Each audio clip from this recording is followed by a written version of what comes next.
جات لنا عربيه مرسيدس، العميل عملها 3 مرات في 3 اماكن. فطبعا لما فاجئني بالصدمه دي ان هو عملها نانو سيراميك 3 مرات قبل كده، وكل مره كان بياخد العربيه متضايق.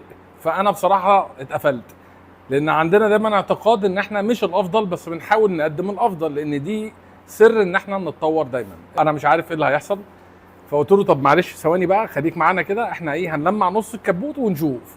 كده كده الجرافين بيتحط يثبت الحاله دي، مش بيعدل فيها، يعني مش بيعدل حاجه، هو بيثبت الحاله. وطبعا بيبقى فيه ارتداد عالي للضوء يخلي حاله العربيه مظبوطه اكتر. قال لي طيب ماشي وريني. قلت له ما تقلقش، لو ما عجبتكش مش هتدفع حاجه وخلاص كده تمام يعني. عملنا نص الكبوت، لقيت الباشمهندس اوه عربيه جامده، لا لا لا كمل.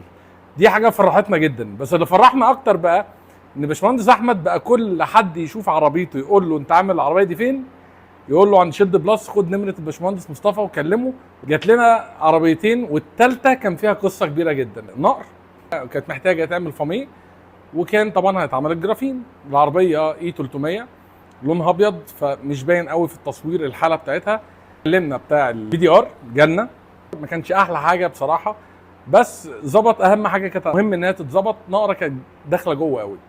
كلمنا بتاع الفاميه جالنا، عملنا الفاميه للعربيه، وابتدينا بقى شغلنا احنا. تجهيز العربيه خدت تقريبا 6 ساعات. طبعا كان في مشكله واجهناها، ان العربيه في العتب بتاعها والاكسدامات مليانه خرابيش. طبعا شايله الدهان وجايبه لون اسود، اضطرينا نجيب لها نفس اللون سبراي. ليه؟ علشان نسلمها تحفه بالمنظر ده. لزقنا وابتدينا نرش السبراي زي ما انت شايف كده، المرمى طالعه مظبوطه قوي، ولا اكن العربيه فيها خرابيش اصلا. رجعنا العربيه للحاله يوم ما خرجت من المصنع. بعد 6 ساعات ابتدينا نطبق الجرافين. بصراحه وبكل امانه الحمد لله يا رب، يعني عجبت العميل جدا جدا جدا. جالنا بعدها باسبوع علشان المراجعه بتاعتنا. عملنا المراجعه، العربيه طالعه تحفه، والعربيه خدت مننا شغل 10 ساعات.